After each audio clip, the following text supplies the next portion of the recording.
హైదరాబాద్ మేడ్చల్లో దారుణం చోటు చేసుకుంది. నడి రోడ్డుపై అందరూ చూస్తుండగా అత్యంత కిరాతకంగా దుండగులు ఓ వ్యక్తిని నరికి చంపారు. కళ్ల ముందే ఆ వ్యక్తి చనిపోవడంతో కుటుంబ సభ్యులు కన్నీరు మున్నీరుగా విలపించారు. మృతుడిని ఉమేష్గా గుర్తించారు.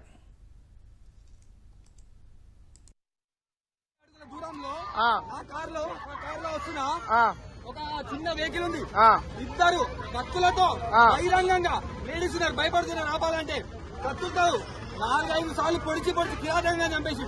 నా ముంగడ కారు ఉంది కాబట్టి నేను ఆపలేకపోయినా, లేకపోతే నా కారుతో వాళ్ళకి గుర్తుని ఆపుతుండేనేమో. నేను లైవ్ గా చూసా, నేనే సాక్షి, live witness. Akash Rathod, ICICI bank legal advisor.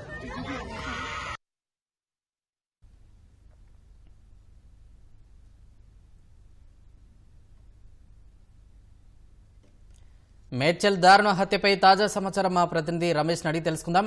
Ramesh, చెప్పండి, అసలు హత్యకు కారణాలేంటి?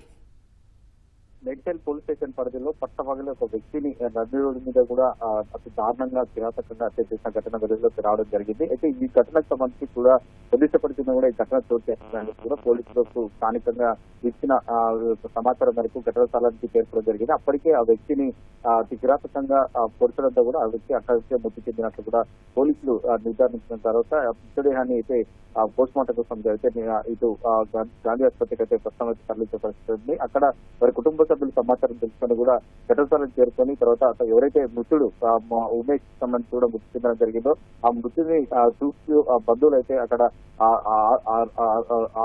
కన్నీటి నీరు అయిన పరిస్థితి అయితే కనిపించిన పరిస్థితి అయితే ఉంది. అయితే ఎవరైతే మృతుడు తండ్రి గన్యాత్ అని చెప్పి కూడా అతని తండ్రి ఆర్టీసీ డిపోలో ఒక డ్రైవర్ గా పనిచేస్తున్నారు. ఇటు మొత్తం గన్యాత్ సంబంధించి కూడా మొత్తం 3 కుమారులు ఉన్నారు. అందులో ఆ ఉమేష్ అన్న వ్యక్తి 2వ కుమారుడు, 3వ వ్యక్తికి సంబంధించి కూడా 3వ కుమారుడే ఈ హత్య చేసి ఉందని చెప్పి కూడా పోలీసులు ప్రాథమికంగా నిర్ధారించడం జరిగింది. ప్రస్తుతం అతని అంటే సోదరుడితో పాటు మరొక వ్యక్తితో కలిసి కత్తులతో కూడా అతి దారుణంగా హత్య చేసిన ఘటన అయితే చోటు చేసుకుంది. అయితే ప్రస్తుతం అయితే అతను ఆ పరాల్లో ఉన్నట్లయితే పోలీసులు అయితే చెప్తున్నారు. అతన్ని అదుపులో తీసుకున్న తర్వాత ఈ ఘటనకు సంబంధించి కూడా ఎందుకు హత్య చేయాల్సి వచ్చిందని చెప్పి కూడా ఆ కోణంలో కూడా పోలీసులు అయితే ప్రస్తుతం అయితే దర్యాప్తు చేసే అవకాశం ఉంది.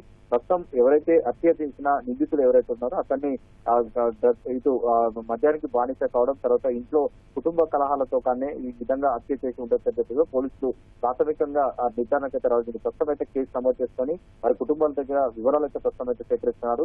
అతనికి సహకరించిన ఎవరైతే నిందితులు సహకరించిన మరొక వ్యక్తి కూడా ఉన్నారు కాబట్టి అతను ఎవరు అన్న కోణంలో కూడా పోలీసులు అయితే ప్రస్తుతం అయితే దర్యాప్తు చేస్తున్నారు. అయితే మృతదేహాన్ని ఇటు గాంధీ ఆసుపత్రికి అయితే తరలించడం జరిగింది. మృతదేహం పోస్ట్ మార్టం అనంతరం వారి కుటుంబ సభ్యులకు అప్పగించిన తర్వాత ఈ కేసుకు సంబంధించి కూడా లోతైన దర్యాప్తు చేస్తామని చెప్పి కూడా పోలీసు వర్గాలు అయితే చెప్తున్న పరిస్థితి అయితే ఉంది. ధన్యవాదాలు రమేష్.